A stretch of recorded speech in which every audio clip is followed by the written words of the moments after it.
ಗಣೇಶನ ಆರಾಧನೆ ನಮ್ಮಲ್ಲಿ ಮಾತ್ರವಲ್ಲ, ವಿಶ್ವದೆಲ್ಲೆಡೆ ವ್ಯಾಪಿಸಿದೆ. ಈ ಆರಾಧನೆಗೆ ಸಾವಿರಾರು ವರ್ಷಗಳ ಹಿಂದಿನ ಪುರಾವೆಗಳು ಸಿಕ್ಕಿವೆ. ವಿಶ್ವದ ಅನೇಕ ಕಡೆಗಳಲ್ಲಿ ಪ್ರಾಚೀನ ಕಾಲದಲ್ಲಿಯೇ ಪ್ರತಿಮೆ, ದೇಗುಲಗಳ ನಿರ್ಮಾಣವೂ ಆಗಿವೆ. ವಿಶ್ವದ ಅತಿ ಎತ್ತರದ ಗಣೇಶನ ಪ್ರತಿಮೆಯನ್ನು ಥೈಲ್ಯಾಂಡ್ ದೇಶ ಹೊಂದಿದೆ. ಈ ದೇಶದ 3 ವಿಭಿನ್ನ ದೇವಾಲಯಗಳಲ್ಲಿ ಗಣೇಶನ ಬೃಹತ್ ಪ್ರತಿಮೆಗಳಿವೆ. ಥೈಲ್ಯಾಂಡಿನ ಲಲಿತಕಲಾ ಇಲಾಖೆಯ ಲಾಂಛನದಲ್ಲಿ ಮತ್ತು ಸಿಲ್ಪಕೋನ್ ವಿಶ್ವವಿದ್ಯಾಲಯದ ಲಾಂಛನದಲ್ಲೂ ಗಣೇಶ ಕಾಣಿಸಿಕೊಂಡಿದ್ದಾನೆ.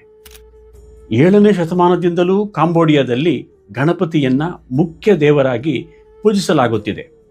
ಈ ದೇಶದಲ್ಲಿ ಗಣೇಶನಿಗೆ ಮುಡಿಪಾದ ಹಲವು ದೇಗುಲಗಳಿವೆ. ಕಾಂಬೋಡಿಯನ್ ದೇಗುಲಗಳ ಉಬ್ಬು ಶಿಲ್ಪಗಳಲ್ಲಿ ಗಣೇಶನ ಚಿತ್ರಣವೂ ಇದೆ. ಕುತೂಹಲಕಾರಿ ಸಂಗತಿಯೆಂದರೆ, ನಮ್ಮ ದೇಶದಲ್ಲಿ ಗಣೇಶನ ಆರಾಧನೆ ವ್ಯಾಪಕವಾಗಿ ಜನಪ್ರಿಯತೆಗೊಳ್ಳುವುದಕ್ಕೂ ಮೊದಲೇ ಕಾಂಬೋಡಿಯಾದಲ್ಲಿ ಗಣೇಶನನ್ನು ಆರಾಧಿಸಲಾಗುತ್ತಿತ್ತು. ಆದರೆ ಇಂದಿನ ಪರಿಸ್ಥಿತಿ ಭಿನ್ನ. ಗಣೇಶ ಮ್ಯೂಸಿಯಂ ಅಂದರೆ ಪಾರಂಪರಿಕ ಪರಂಪರೆಯಲ್ಲಿ ಮಾತ್ರ ಉಳಿದಿದ್ದಾನೆ. ಜೀವಂತ ಜನಪದ ಆರಾಧನೆ ಥಾಯ್ಲ್ಯಾಂಡ್ ಮತ್ತು ಇಂಡೋನೇಷ್ಯಾದಲ್ಲಿ ಇದ್ದಷ್ಟು ಇಲ್ಲಿ ಇಲ್ಲ. ಇಸ್ಲಾಮಿಕ್ ನಂಬಿಕೆಯನ್ನು ಪ್ರತಿಪಾದಿಸುವ ಇಂಡೋನೇಷ್ಯನ್ರಲ್ಲಿ ಗಣೇಶನನ್ನು ಪೂಜಿಸಲಾಗುವುದಿಲ್ಲ. ಆದರೆ ಜ್ಞಾನ, ಬುದ್ಧಿವಂತಿಕೆ ಮತ್ತು ಶಿಕ್ಷಣದ ಸಂಕೇತವಾಗಿ ನೋಡಲಾಗುತ್ತದೆ. ಇಲ್ಲಿನ ಅನೇಕ ಸಾರ್ವಜನಿಕ ವಿಶ್ವವಿದ್ಯಾಲಯಗಳು ತಮ್ಮ ಲೋಗೋದಲ್ಲಿ ಗಣೇಶನ ಹೋಲಿಕೆಯನ್ನು ಹೊಂದಿವೆ. ಗಣೇಶನ ಚಿತ್ರವಿರುವ ಇಂಡೋನೇಷಿಯಾ ಕರೆನ್ಸಿ ನೋಟನ್ನು ಎಲ್ಲರೂ ನೋಡಿರುತ್ತೇವೆ.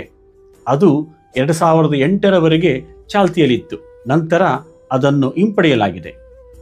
ಬಾಲಿ ಉದ್ಯಾನವನದ 46 ಮೀಟರ್ ಎತ್ತರದ ಗಣೇಶ ಇಲ್ಲಿ ಈಗಲೂ ಒಂದು ಪ್ರಮುಖ ಪ್ರವಾಸಿ ಆಕರ್ಷಣೆಯಾಗಿದೆ.